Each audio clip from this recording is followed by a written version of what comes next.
बुद्धं शरणं गच्छामि। दोस्तों, हमारे चैनल दोहरे स्टोरीज ब्लॉग्स में आपका स्वागत है। अगर आप इस चैनल पर नए हैं तो प्लीज़ वीडियो को लाइक करें, शेयर करें और वीडियो पर कमेंट अवश्य ही करें। चैनल को सब्सक्राइब करें। दोस्तों, यह कहानी एक पनिहारी की है और बहुत ही ज़्यादा शिक्षाप्रद कहानी है, इसलिए आप इस कहानी को पूरा अवश्य ही सुनें। दोस्तों, एक समय की बात है। एक गांव में एक परिवार था और उस परिवार में केवल 3 सदस्य ही थे। एक आदमी और उसका एक बेटा एवं उसकी एक बहू थी। उस आदमी का बेटा जीविका के लिए पैसे कमाने बाहर दूर शहर में चला जाता है। अब घर में सिर्फ बेटे की बहू अपने ससुर के साथ रह रही होती है, यानी कि घर में ससुर और उसकी एक बहू ही रहती है। एक दिन उसकी वह बहू पानी भरने के लिए गांव के बाहर बगीचे में बने हुए कुएं पर जाती है। दोस्तों, वह पनिहारिन जब कुएं पर पहुंचती है तो वहां पर रखी बाल्टी से वह कुएं से खींच कर पानी निकाल लेती है और अपने दोनों घड़े भर लेती है। पानी से अपने दोनों भरे हुए घड़ों को लेकर जैसे ही पनिहारिन चल देती है तो उस कुएं के पास ही 4 आदमी आ जाते हैं और वे आदमी बहुत अधिक प्यासे होते हैं। उनमें से एक आदमी पनिहारिन के पास आकर कहता है कि मुझे प्यास लगी है, क्या तुम मुझे पानी पिला सकती हो? पनिहारिन ने उस आदमी से पूछा कि तुम कौन हो? उस आदमी ने पनिहारिन से कहा कि मैं एक यात्री हूँ।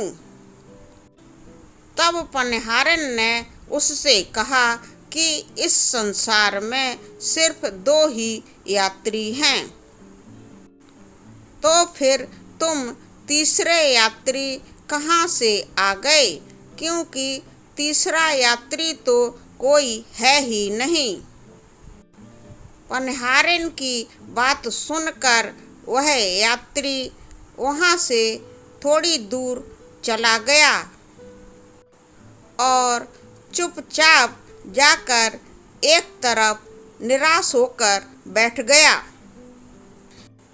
दोस्तों, फिर दूसरा आदमी पनिहारिन के पास आया और पनिहारिन से बोला कि मैं बहुत ज़्यादा प्यासा हूँ, क्या तुम मुझे पानी पिला दोगी? पनिहारिन ने उससे कहा कि तुम कौन हो? उस आदमी ने पनिहारिन को बताया कि वह एक गंवार है। उसकी बात सुनकर पनिहारिन ने उससे कहा कि इस संसार में तो केवल 2 ही गंवार हैं, फिर तुम तीसरे गंवार कैसे हो सकते हो? पनिहारिन की बात सुनकर वह आदमी भी एक तरफ जाकर चुपचाप बैठ गया। अब दोस्तों, तीसरा आदमी इसी तरह से पनिहारन के पास पानी पीने के लिए आया। पनिहारन ने उस तीसरे आदमी से भी वही सवाल पूछा कि भाई तुम कौन हो।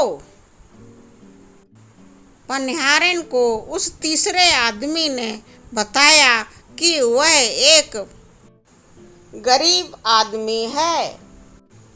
उसकी बात सुनकर पनिहारन उससे बोली, संसार में तो सिर्फ दो ही गरीब इंसान हैं, फिर तुम तीसरे गरीब कैसे हो सकते हो।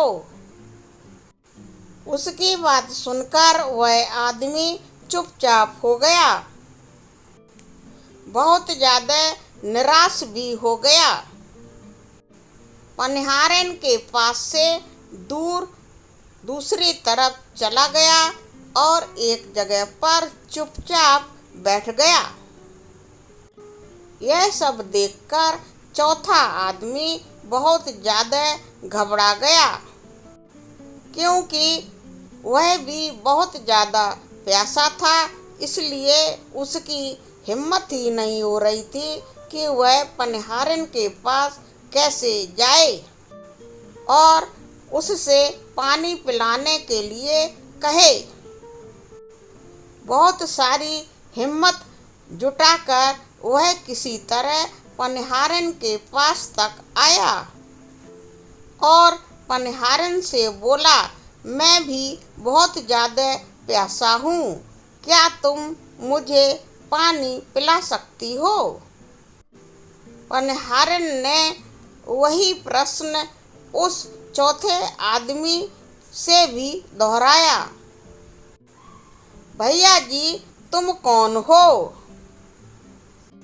उस आदमी ने जवाब में पनिहारन से कहा, मैं तो एक बहुत मूर्ख आदमी हूँ। पनिहारन उसकी बात सुनकर अवाक रह गई।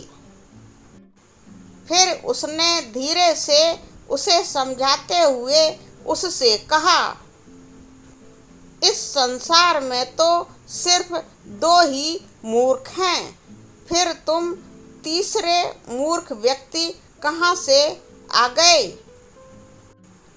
तुम मूर्ख कैसे हो सकते हो। वह आदमी भी निराश होकर एक तरफ जाकर बैठ गया। अब पनिहारन अपने पानी से भरे हुए घड़ों को लेकर वहाँ से चल दी, लेकिन जैसे ही वह वहाँ से चलने लगी, उसके मन में विचार आया कि प्यासे इंसानों को पानी पिलाना तो बहुत ही पुण्य का काम है। इसलिए उसने पलटकर उन प्यासे आदमियों से कहा कि मैं तुमको पानी तो पिला सकती हूँ, लेकिन पानी पीने के लिए तुम्हें मेरे घर पर चलना पड़ेगा। क्या तुम चारों के चारों लोग मेरे साथ मेरे घर पर चलोगे। बेचारे प्यास से व्याकुल उन आदमियों के पास दूसरा कोई चारा ही नहीं था। वे चुपचाप पनिहारन के साथ उसके घर पर चले गए। दोस्तों, पनिहारन कुएं पर भी उन्हें पानी पिलाना चाहती थी, लेकिन उसके पास कोई ऐसा बर्तन नहीं था जिससे वह उन चारों को पानी पिला पाती। और पानी में भीगने की वजह से उसके कपड़े भी अस्त व्यस्त थे, इसलिए उसे शर्म भी आ रही थी। वह पनिहारन अपने दिल से बहुत अच्छी थी। उसके दिल में बहुत ज़्यादा करुणा बसी थी। उन चारों आदमियों को अपने घर पर वह पनिहारन पानी पिला रही थी। तभी उसका ससुर उसके घर में आ गया। उसके ससुर ने उसे उन 4 आदमियों के साथ देखा एवं उन चारों को पानी पिलाते हुए भी पनिहारिन को देखा और उसके मन में गलत विचार आने लगे।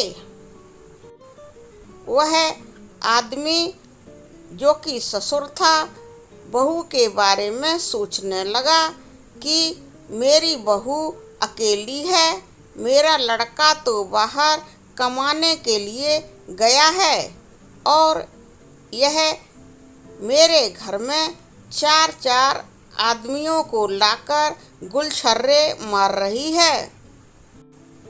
यह तो तिर्या चरित्र औरत है।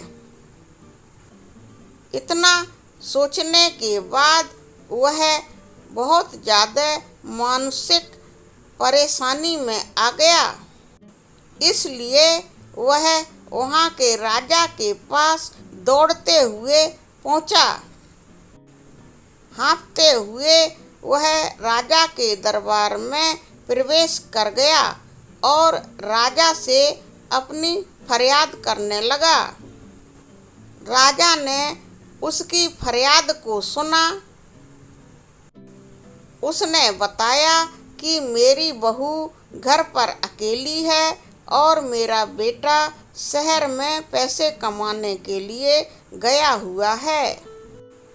आज जब उसने अपनी बहू को 4 आदमियों को पानी पिलाते हुए देखा तो वह परेशान हो गया और उनके पास आया है। यह कहकर वह आदमी चुप हो गया। राजा से न्याय की अपेक्षा करने लगा। राजा ने सैनिकों को आदेश दिया कि इनकी बहू को दरबार में पेश किया जाए। राजा के सैनिक पनिहारिन को लेकर राजा के दरबार में शीघ्र ही उपस्थित हो गए। राजा के दरबार में पहुंचकर जब राजा ने उससे बात करनी चाही तो पनिहारिन ने राजा से पूछा कि आपने मुझे स्त्री के रूप में, बेटी या बहू किस रूप में अपने दरबार में बुलाया है? राजा ने कहा, मैंने तुम्हें बहू के रूप में अपने दरबार में बुलाया है। पनिहारिन ने राजा से कहा कि आपको जो भी पूछना है आप मुझसे अब पूछ सकते हैं। राजा ने पनिहारिन से उसके घर में आए हुए 4 आदमियों के बारे में पूछा। वे 4 आदमी तुम्हारे घर में क्या करने के लिए आए थे? पनिहारिन ने कहा, वे बहुत ज़्यादा प्यासे थे और कुएं पर मेरे पास कोई छोटा बर्तन नहीं था जिससे मैं उन्हें पानी पिला सकती। इसके अलावा महाराज, मेरे कपड़े भी गीले होने के कारण बहुत ज़्यादा अस्त व्यस्त थे, इसलिए मैं बहुत ज़्यादा शर्मा भी रही थी। वे बहुत ज़्यादा प्यासे थे, इसलिए मैं उन्हें पानी पिलाने के लिए अपने घर पर ले आई थी। उनमें से एक ने कहा था कि वह यात्री है, तो मैंने उससे कहा कि संसार में यात्री तो 2 ही हैं। दूसरे आदमी ने पूछने पर बताया कि वह एक गरीब आदमी है, तो मैंने उसे भी कहा कि इस संसार में तो सिर्फ 2 ही गरीब हैं। तीसरे आदमी ने भी इसी तरह से मुझे अपने आप को गंवार बताया। मैंने उसे भी कहा कि इस संसार में सिर्फ 2 ही गंवार हैं। चौथे आदमी से जब मैंने पूछा कि तुम कौन हो, तो उसने अपने आप को मूर्ख आदमी बताया। मैंने उसे बोला कि इस संसार में 2 ही मूर्ख हैं, फिर तुम तीसरे मूर्ख कैसे हो सकते हो। राजा पनिहारिन की बात सुनकर बहुत चक्कर में आ गया। उसकी समझ में कुछ भी नहीं आ सका। उसने पनिहारिन से कहा कि वो 2 यात्री कौन हैं। पनिहारिन ने राजा को बताया कि इस संसार में तो महाराज सूरज और चांद 2 ही यात्री हैं, और महाराज इस संसार में 2 ही गंवार हैं, भोजन और पानी। ये दोनों बिना मतलब के ही इस संसार के हर जीव के आगे पीछे घूमते रहते हैं। इसके अलावा महाराज इस संसार में 2 लोग बहुत ज़्यादा गरीब होते हैं, एक बहू और एक गाय। इन दोनों गरीबों के बारे में कोई नहीं सोचता है। दोस्तों, पनिहारी ने 3 सवालों का जवाब तो दे दिया, लेकिन उसने चौथे सवाल का जवाब देना उचित नहीं समझा। महाराज ने फिर पनिहारिन से कहा कि अपने चौथे सवाल का जवाब तो दो। इस संसार में 2 मूर्ख कौन कौन से हैं। दोस्तों, इस सवाल का जवाब देने से पहले पनिहारी बिल्कुल शांत हो गई। उसकी शांत मुद्रा को देखकर राजा ने उससे कहा कि तुम अपने चौथे सवाल का जवाब तो दो।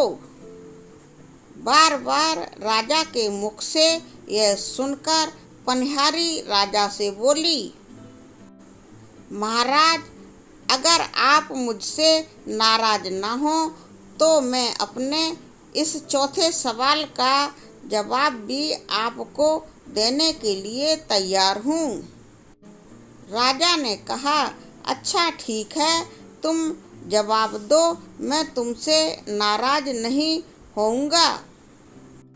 दोस्तों, अब पनिहारी राजा की बात से सहमत हो गई थी और वह राजा को चौथे सवाल का जवाब देने लगी। उसने राजा से कहा कि पहला मूर्ख तो मेरा ससुर है, क्योंकि मेरे ससुर ने मुझसे घर पर ही यह सब पूछ लिया होता तो उसे यहाँ आने की ज़रूरत ही नहीं पड़ती।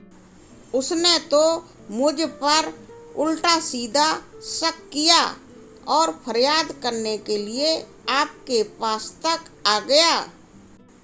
उसने अपनी बहू की लज्जा को और अपने घर की लाज शर्म को खो दिया।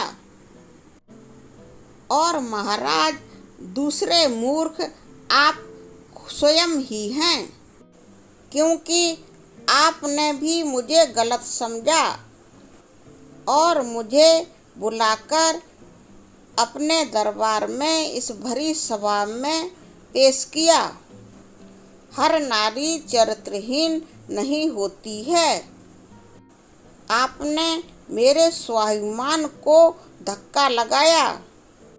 दोस्तों, राजा को पहले तो पनिहारी की बातों को सुनकर बहुत क्रोध आया, लेकिन बाद में उसने सोचा कि पनिहारी सही ही तो कह रही है।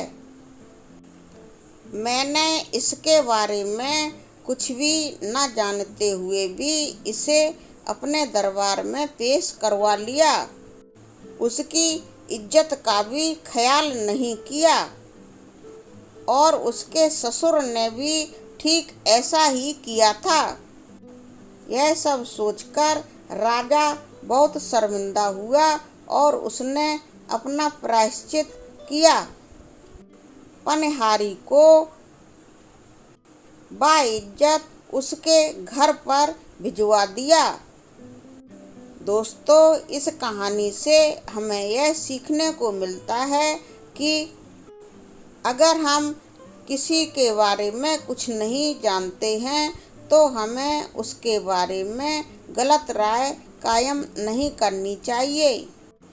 और अगर कोई प्यासा है, पानी मांग रहा है, तो उसे पानी पिलाकर हमें अवश्य ही पुण्य कमाना चाहिए, जैसे कि पनिहारी ने प्यासों को पानी पिलाकर पुण्य कमा लिया था।